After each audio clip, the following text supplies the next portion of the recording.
Elena, la chef des Rouges a dû tirer sa révérence au 26e jour de l'aventure Koh Lanta.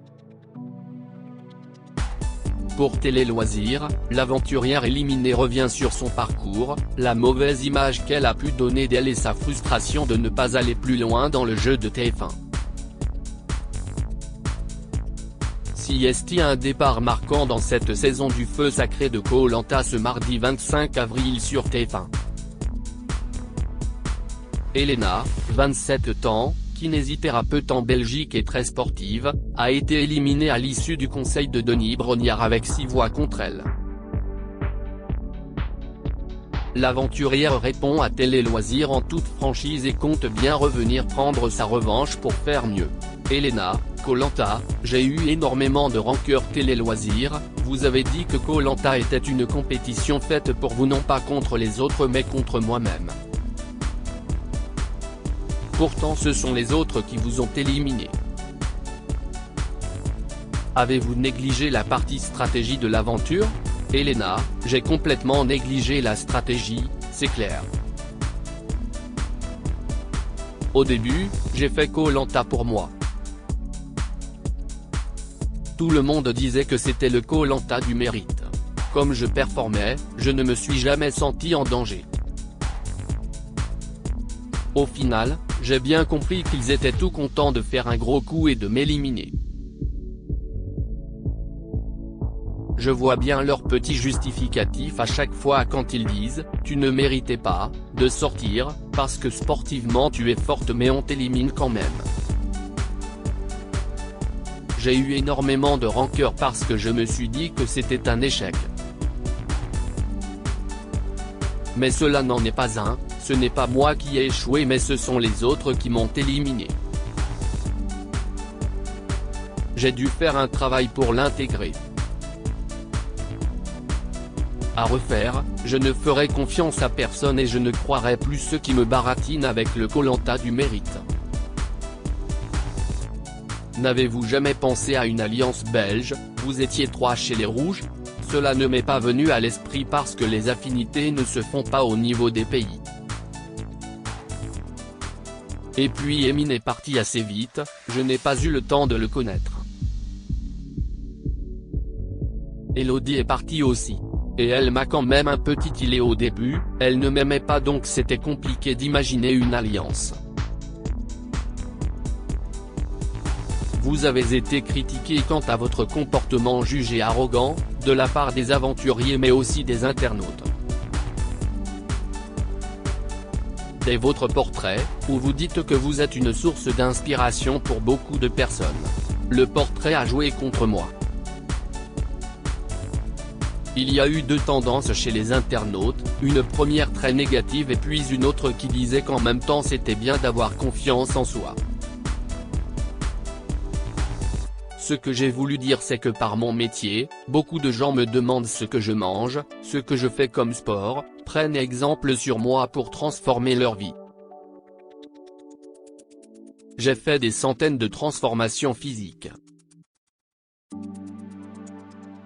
Je pense que ça a été mal tourné, c'était maladroit. Les gens me demandent des conseils pour se sentir mieux dans leur vie. Si ça c'est pas être une source d'inspiration, je ne sais pas ce que c'est. Il n'y a rien d'arrogant à dire ça mais dans le portrait c'est sûr que ça fait un peu hautain et prétentieux. Quand j'ai vu la diffusion du portrait, je savais que ça passerait mal. Et puis je m'exprime sans filtre donc parfois mes propos peuvent être mal interprétés. Elena, éliminée de Koh Lanta 2023, j'ai une revanche à prendre. Vous avez dit. Si j'arrive à faire Koh Lanta, je peux mourir en paix, c'est la compétition la plus importante de ma vie. Pensez-vous avoir réussi votre challenge? Non, non, non. J'ai une revanche à prendre. Quand je fais quelque chose, ce n'est pas pour participer mais pour gagner. Quand j'étais là-bas je me disais je gagne le parcours du combattant, je gagne l'épreuve des paresseux, je finis 2e sur l'épreuve en statique. J'ai une ligne droite devant moi. C'est très compliqué qu'on me coupe l'herbe sous le pied. Je me demande quelle va être la réaction du public à mon élimination parce que désormais je reçois énormément de retours positifs de gens qui me disent j'ai ouvert ma gueule dès le début mais je prouve que j'assure derrière. Je pense que j'étais attendu au tournant en mode qu'est-ce que tu sais faire Madame Parfaite ? Eh bien ils ont vu. Je pense qu'ils vont tous être choqués et se dire, au final ils l'ont jarté parce qu'elle avait du potentiel.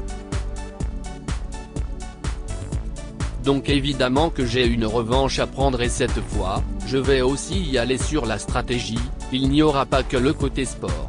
Je ne serai plus bridé maintenant que je sais comment ça se passe et à quoi m'attendre. On est capable de faire un deuxième Koh-Lanta quand on en a vécu un. Il y aura encore plus de punchlines, ça c'est sûr. Je serai 100% authentique. Gilles vous avait dit droit dans les yeux qu'il ne voterait pas contre vous. Pensiez-vous qu'il aurait même pu vous protéger avec son collier d'immunité ? Je n'ai jamais cru qu'il pouvait me donner son collier parce qu'il s'y le faisait, il se mettait à dos tous les jaunes. Mais je n'aurais jamais cru non plus qu'il allait voter contre moi. Vous avez eu plusieurs victoires, vous avez été chef des Rouges. Quels sont les moments dont vous êtes le plus fier ? Être resté debout malgré tous ces jours sans manger, avec toutes les épreuves physiques. Tout le monde pourra le dire, j'étais toujours battante, combattante, j'allais chercher à manger alors que d'autres étaient un peu plus faibles, avaient la tête qui tournait. Je n'ai ressenti quasiment aucun symptôme négatif. Et ma victoire à l'épreuve des paresseux a été magique. Ce qui me rend très triste quand je suis sorti c'est que j'aurais pu continuer. Ce n'est pas comme si j'étais allé au bout de mes forces. J'avais la force de terminer l'aventure. Elena, Koh-Lanta, le feu sacré, j'avais la force de terminer l'aventure. De quoi avez-vous le plus souffert du coup ? De l'humidité. Toujours dormir sur du sable mouillé était le plus difficile pour moi. On ne dort pas bien, il pleut. C'est très pesant. Vous avez dit dans une interview que vous vous étiez séparé de votre petite amie au retour de l'aventure et que vous étiez en couple avec quelqu'un d'autre aujourd'hui. Je n'ai vraiment pas envie d'en parler parce que j'ai eu énormément de soucis. À la base ce ne sont absolument pas mes mots. Je n'ai pas dit ça. On m'a demandé si j'étais en couple et j'ai répondu, oui mais je me suis séparé et ce n'est pas avec la même personne. Ça a fait toute une histoire donc je préfère ne plus en parler car ça n'a rien à voir avec Koh-Lanta. Vous êtes le deuxième membre du jury final. Qui soutenez-vous désormais ? C'est le trio Frédéric, Quentin et Clémence que j'espère voir aller le plus loin. Parce que Esteban, que j'avais choisi pour être dans mon équipe, s'est clairement positionné dans l'autre équipe. Il a voté contre Anne-Sophie, et contre moi maintenant. Il n'était plus un allié. Êtes-vous toujours chroniqueuse en Belgique ? Oui, j'y étais encore ce matin. Je fais des chroniques autour de mon métier, la kiné, le coaching, la nutrition. Par exemple, 3 conseils pour ne pas avoir mal au dos accompagnés de petits exercices.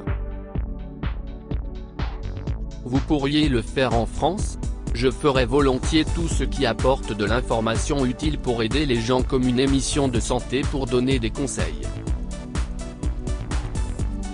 À lire aussi Je m'en fous, Le mal est fait, Anne-Sophie, Koh-Lanta, Le feu sacré, réplique aux attaques de grâce.